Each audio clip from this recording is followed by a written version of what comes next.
Hi, I'm Tom Hughes. Thanks for watching Channel 6. Our guest today is Lynn Nardinger. He is the Deputy Director of Public Services for the City of Red Wing. Hi, Lynn. Hi, Tom. How are you? Lynn prays for snow every night. Every night.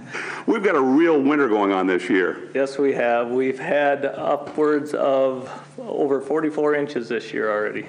Wow. And how's it look for the budget so far this year? I know we budget so much for snow and snow removal and ice and salt and all that kind of stuff. Well, luckily, starting January, we started over with a new budget. So far this year, we're okay.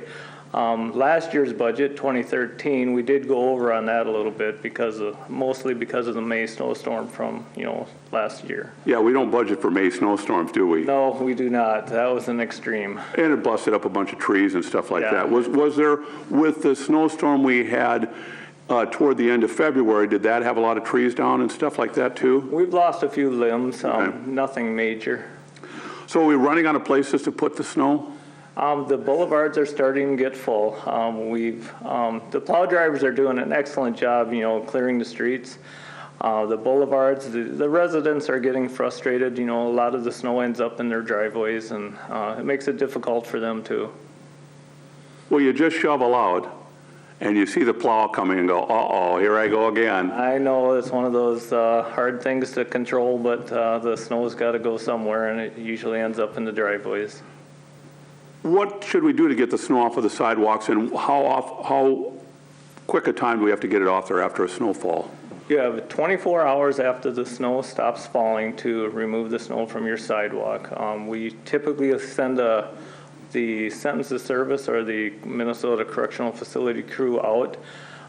We send them out the first day after the snowstorm to clear our own walks, so it's usually 36 to 48 hours before we'll get to a residential area. And what happens if we absolutely cannot get the snow off, or we're gone, we don't have any relatives in town? What should we do? Well, it'd be nice to get a neighbor to do it, but if we get there before it gets cleared, we will remove it, and there is a $50 fee for us removing it. Yep. So it might be good to pay your neighbor $25. Yeah, that'd be a better option.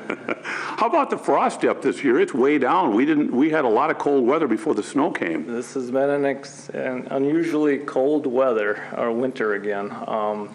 We've had, I think the news said 44 days below zero. Oh, jeez. This year, I don't know what the record is, but the frost is starting to get to that 6-foot depth in the streets. We have had a number of services freeze already this year. Where the water pipes freeze in people's homes?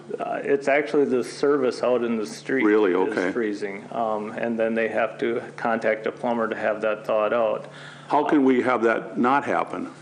We have contacted 175 residents that have had a history of this in the past and asked them to start running their water. It's clearly up to them if they want to run it or not, but our suggestion is that they run it. But not full blast, right? Just at a trickle? A pencil stream seems to keep them thawed out enough, but if you don't and they freeze, that's upwards of a couple $1,000 bill to have that thawed out again. And to leave our water running, does a water bill affected by that? It is. It's a small fee. It's a small price to pay for a couple $1,000, to keep your service from freezing. Good thing. And then what happens if we get another big snowstorm, or a couple of big snowstorms before we're all done with winter here, which is probably going to be done in August? Is that what I heard? Yeah, River City days, we're supposed to have no snow. That's the way it's looking. At least the piles will maybe melted by then.